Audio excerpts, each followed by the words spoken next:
All right, without further ado, I want to introduce the queen bee of podcasts. She's got over 65 episodes playing on Apple Podcasts, Spotify, YouTube, you name it. She has like an awesome story in terms of her career journey, a variety of different experiences that you'll see there. She's worked in terms of she's worked at Disney, where she's worked today. She's worked at Hot 97, HP, interviewed key A-lister celebrities, right? So you'll see that there in terms of Evan Carmichael, Mark Manson, and Jordan Harbinger, who will be on the show as well. So we want to unpack how she was able to get that started. She also started up her own blog network called Strawberry Blunt, which is a group of female bloggers that focused on the hip hop industry. So I am super happy, super stoked to welcome Hala Taha. Hey, thanks for having me, Reggie. Thank you for joining. And you know what? One thing I forgot to mention, you just recently wanted to celebrate a 2-year anniversary, right? Yes, it's been 2 years in April of Young and Profiting Podcast, so that was super exciting. Thanks everybody for joining the call, and I encourage you also to be interactive during my segment too. If you have any questions, just shout out. Happy to chat about it. Awesome, man. If you guys listen, I have my beverage here. I want to say cheers to you. 2 years is a huge accomplishment. So Thank you. everybody, On my water. Cheers. if you got a beverage, if you don't got a beverage, give her an air high five because that's awesome, right? Yeah, thank you. Thank you. And as Hala mentioned, we want to make sure that this is interactive. So if you have any questions, feel free to drop it in the chat and then we'll get that started. But first and foremost, let's start with Hala. So Hala, Netflix comes to you and they say, hey, Hala, we really love your story. We really love who you are, but we want more than that. We want to actually give you a docu-series. Can you tell everybody how your docu-series starts and what are the key highlights that everybody needs to know? Okay, sure. This is a fun question. So I think my docu-series would probably start in college.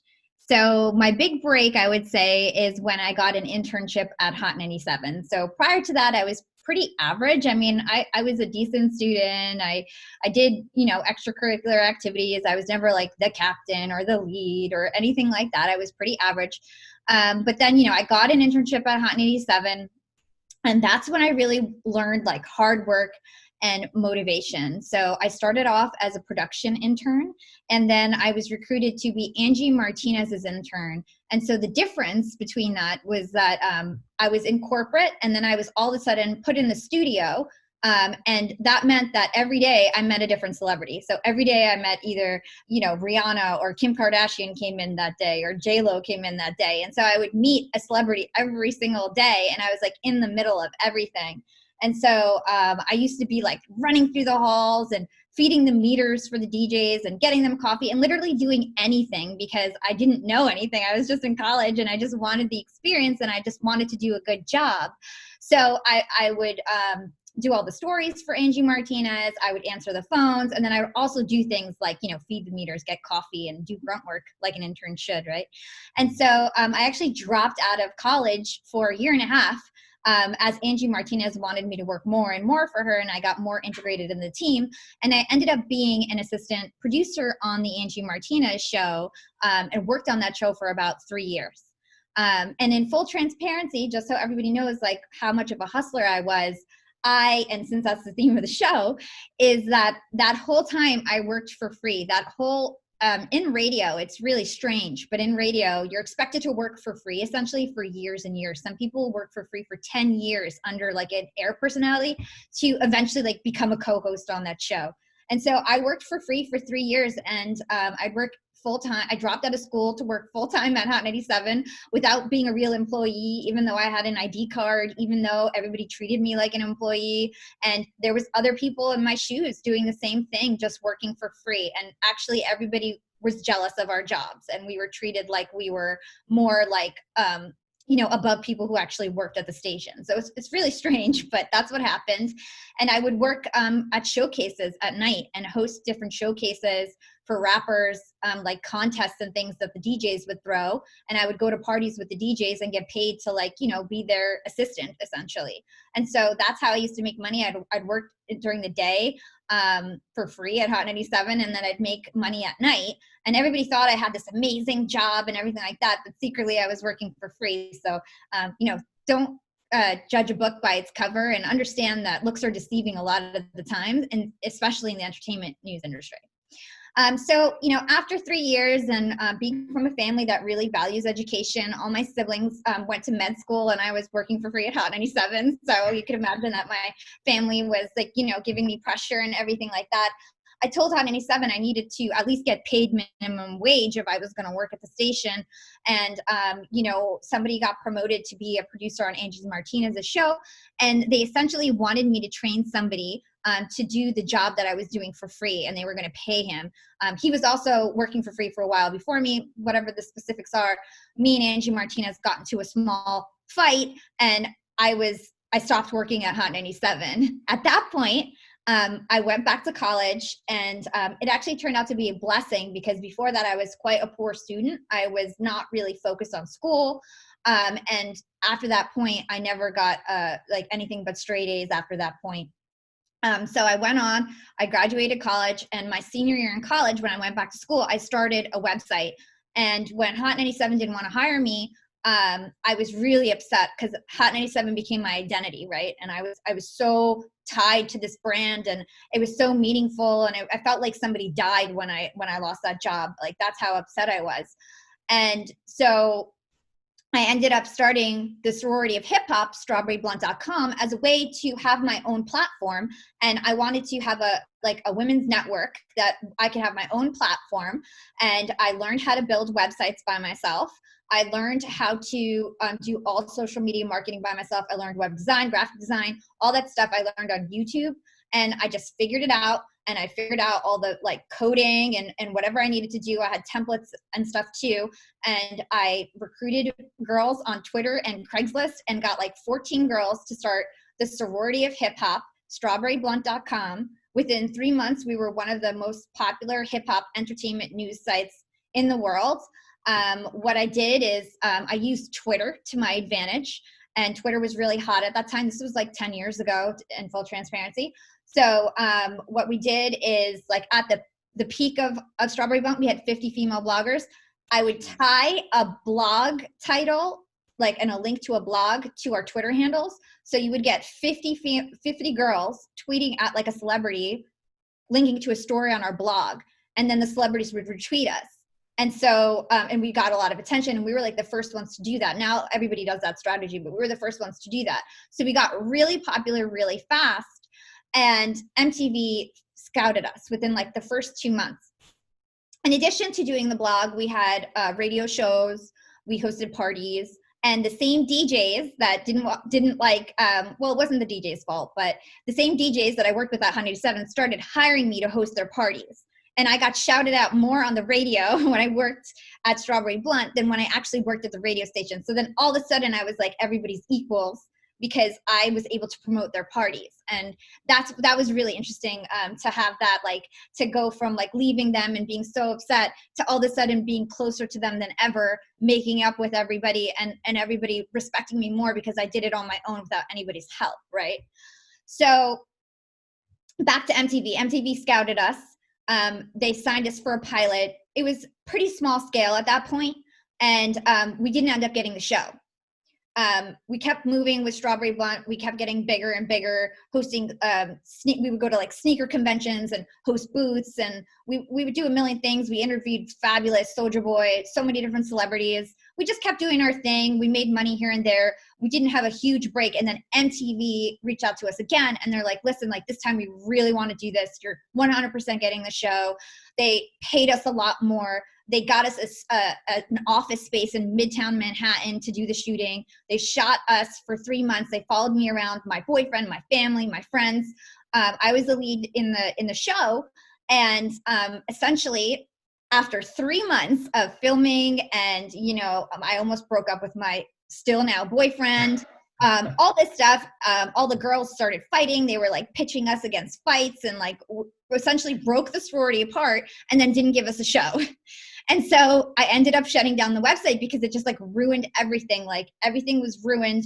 We were all acting for MTV and then all of our friendships got ruined and we didn't get the show on MTV. And so it was like another one of those points in my life, just like Hot 97, where all of a sudden I felt like my identity is gone. Everything's gone. I have to start from scratch.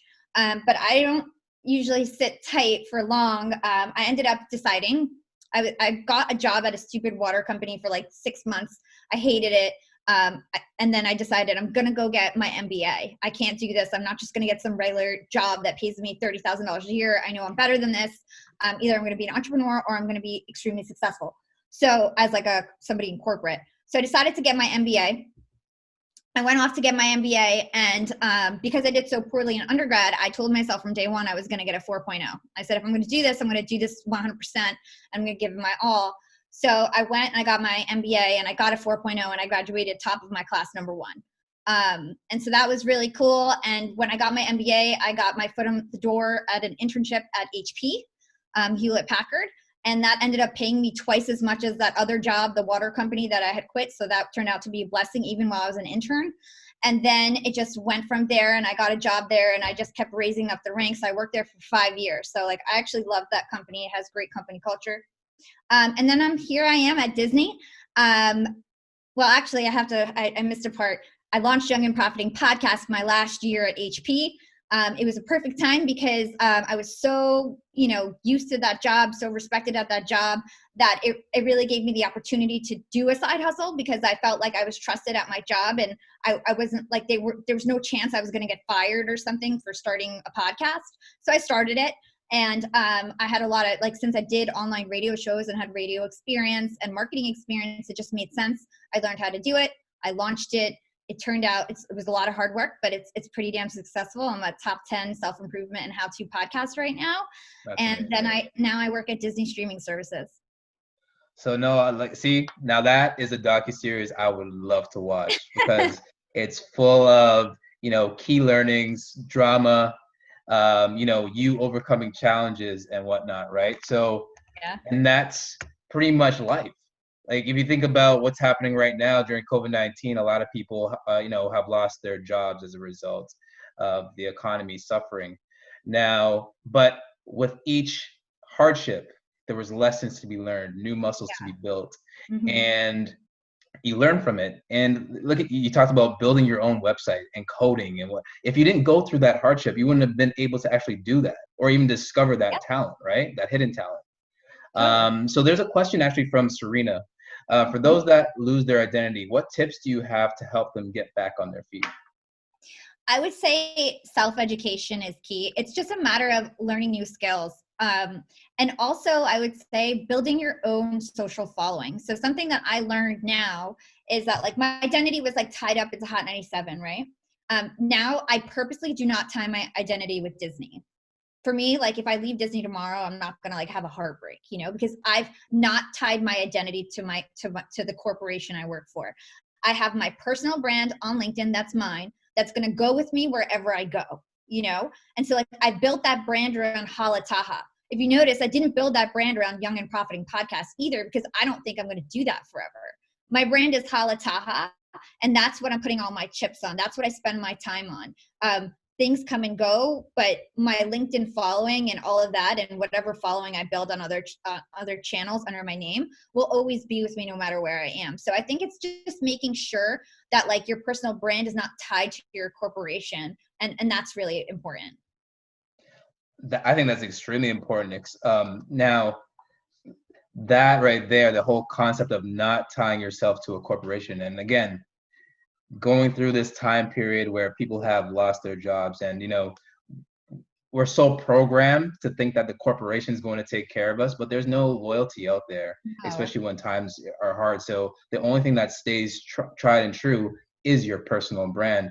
So anybody that's listening, I'm hoping you guys could take notes of exactly what Hala just mentioned, because those are gems that she's dropping right now. Yeah, and even when I'm promoting my podcast, I always make sure like my name is on there. Like it's like my name has as much presence as my brand at all times, because if I want to, never talk about Yap again, I can, and hopefully that won't hurt me. Yeah, because in previous sessions I've talked about the concept of BOGO, which is buy one get one. Mm-hmm. At the end of the day, we have one life to live, but when you think about it, a BOGO offer, you love the fact that I could buy something, I get the second item for free, right? In that case, it's like, well, I could work multiple jobs. Like right now, I have a 9 to 5, but I also have a bunch of multiple passion projects, Yeah. right? Because just like you don't want to just tie yourself to one corporation, and in the event something goes wrong, at least you have something to fall, back on. Exactly. Awesome. Yeah, and that's more important than ever, to have multiple revenue streams. So for those that are, kind of in transition right now, some like my situation where working 9 to 5 and then also working on their passion project, or ones that are trying to unemployed that are trying to discover their next move.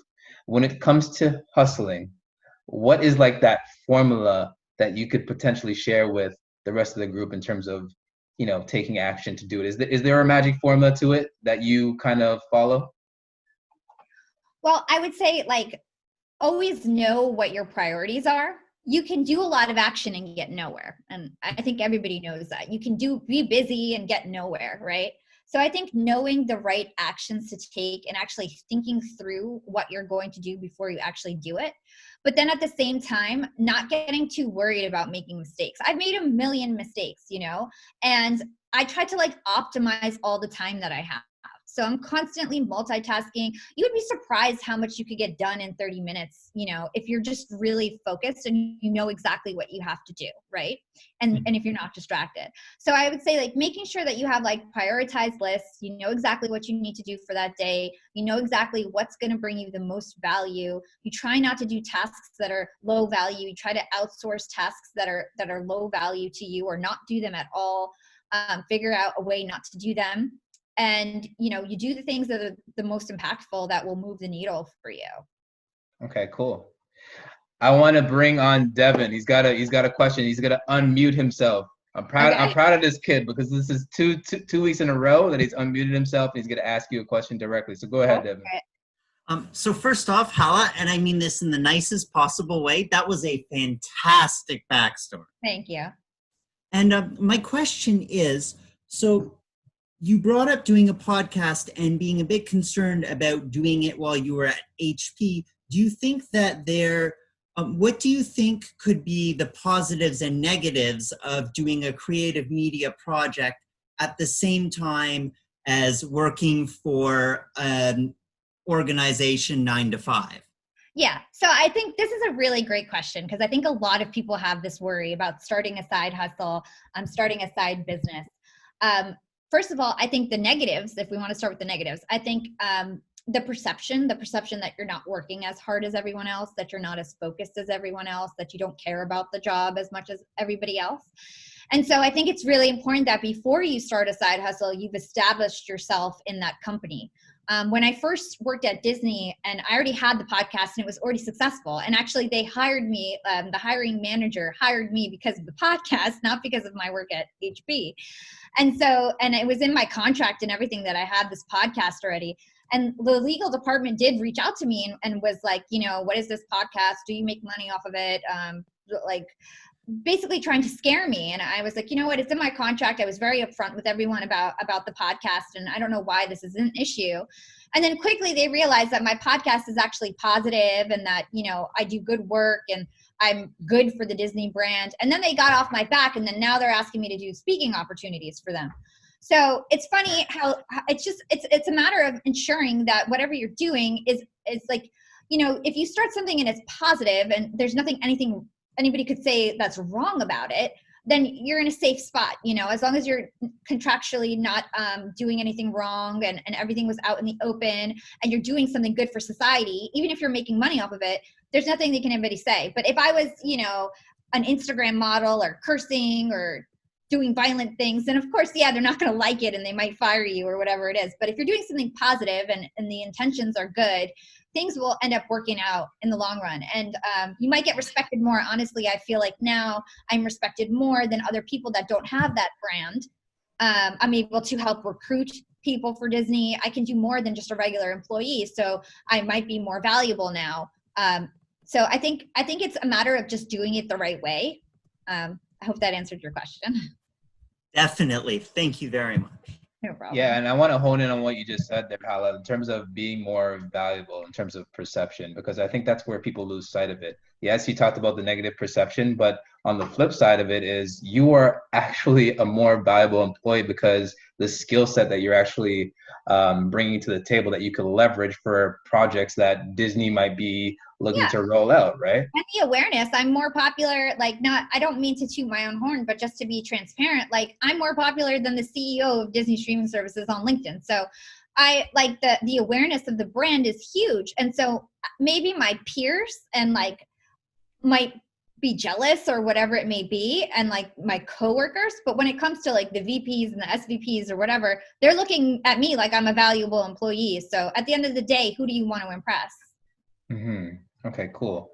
Now, when it comes to networking, you've, rubbed shoulders with some, top tier celebrities.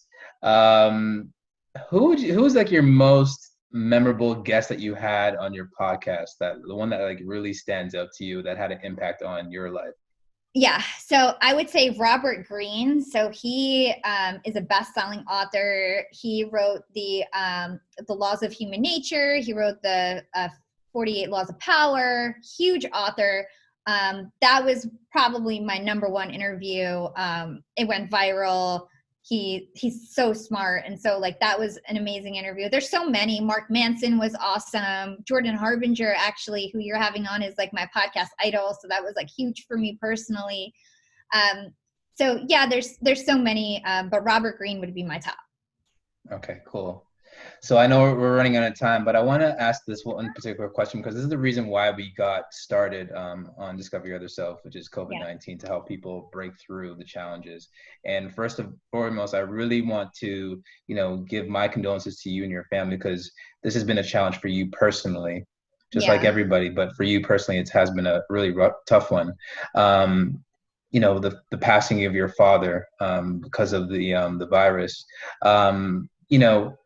How can you help people break through the challenging times? Going through what you went through, and everybody's going through it, right? So what would you say are the biggest things that you can learn from this experience, and how can you help others? Because you are a public servant at the end of the day. And I think you offer up tremendous value. You have so much strength. I see it in you. Every time, and that's why I love watching you, hearing and watching your podcast. So anything that you could kind of share.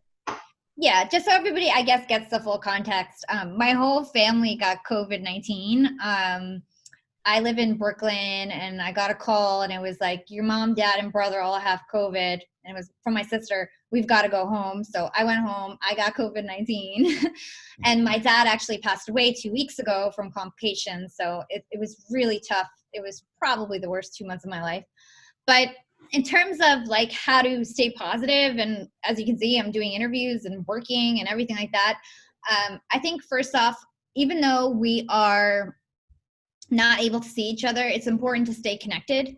I really found a lot of support from my LinkedIn community that I feel so blessed for. So like doing Zoom calls like this, it's really awesome. Like the fact that like, props to you, Reggie, for putting on something like this. It's amazing that there's 30 of us on this call learning from each other and doing things like this to make sure that you have a support system. I don't know if I would be as strong if I didn't have so many people, even strangers, reaching out to me every day, checking up on me. So like, I feel like I did have a lot of support that maybe other people don't have that much support. So I would say like, don't wait until you need people to have them there for you. Go out of your way to make connections, to build relationships, to have that support system.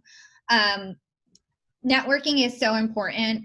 Like I said, you don't want to wait. Like, you want to dig the well before you're thirsty. Like, that's the key with networking. And I think that's what got me out of this, is the fact that I had such a strong support system. And that's because before all of this happened, I was a good friend. Before all of this happened, I would check up on people. Before all of this happened, I introduced my connections to each other. I didn't hoard my network. I let my network expand and expand, and everybody had my back. So when all of this happened, all these times that I've helped everybody and I've gotten this person a job and I did this for that person and I gave a sponsorship opportunity to this person, it all came back to me, because then when I was needing help, when I needed support, those people cared about me. Those people remembered me. And so I would say, do everything that you can to dig the well before you're thirsty. Go out, make those connections, build those relationships, make people remember you.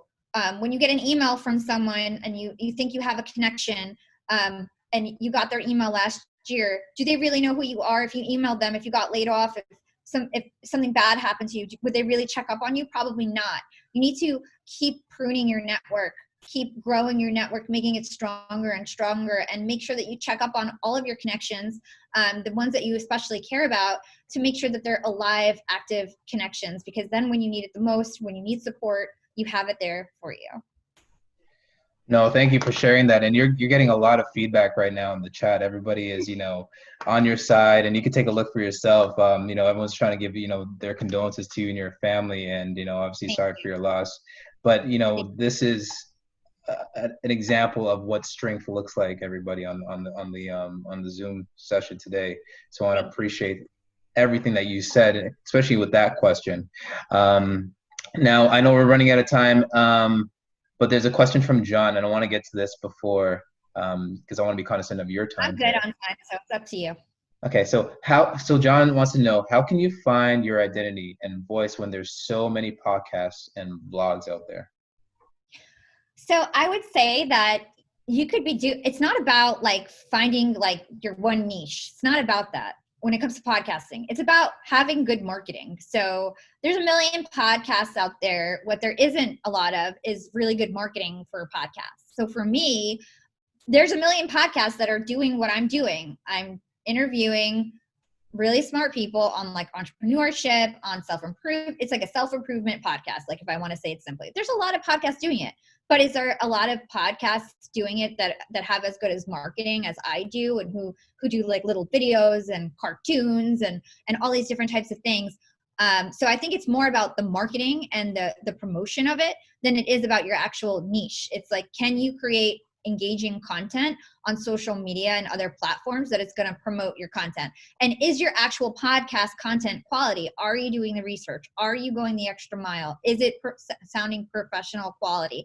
That's how you're going to stand out. You don't need a specific niche. In fact, I think that if you have a niche, you actually reduce the amount of people that would be interested in your podcast. So I think it's about standing out with quality and standing out with really good, unique marketing that stands out on social platforms, and being proactive about gaining a following, because people are not going to find you. You have to find them. Awesome. Okay. So before we cap this off, because this is a great discussion, I need to ask you, because we talked about this last week, what's your superpower? And I want to know, I don't want to assume, because I feel like I have an assumption, but I want to hear it from the horse's mouth. What is your superpower? My superpower is that I think you want me to say I'm a hustler, but if that's not what you want me to say, my other superpower is that I'm able to overcome rejection. I've gotten rejected so many times in my life. I told you few rejection stories. I'm like rejected over and over and over and over again, right? But I know that being rejected only means that I'm successful, that I'm talented, that I'm good enough to get the at-bats, that I get all of these opportunities, these huge opportunities that sometimes fail, are because I'm that talented, that driven, that motivated, that I'm able to actually get those opportunities.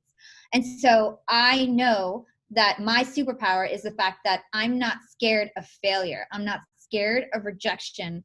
I'm not scared of doing a bad job one time, because I know that overall I do a great job. And I know that eventually there's ups and downs, but I'm going to like the trajectory is generally up, you know? And so I just feel like I'm just going to get more successful. And even if there's, you know, hiccups, I'm not scared of them. And that means that I'm not scared of taking risks. And that means that hopefully one day, you know, I hit it big, whatever that means. No, that's awesome. And like I always say, I was saying like your rejection is God's protection. So the mere fact I that, you love know, that's your superpower, because the rejection, you know, at the end of the day leads you to your path. That's the way I look at it, right? Yeah. One door closes, another one opens. So Yeah. They say rejection is redirection. That's another one that everybody yes, goes. see, I love that too. Totally. Shivani actually, this is a really good comment that she left here.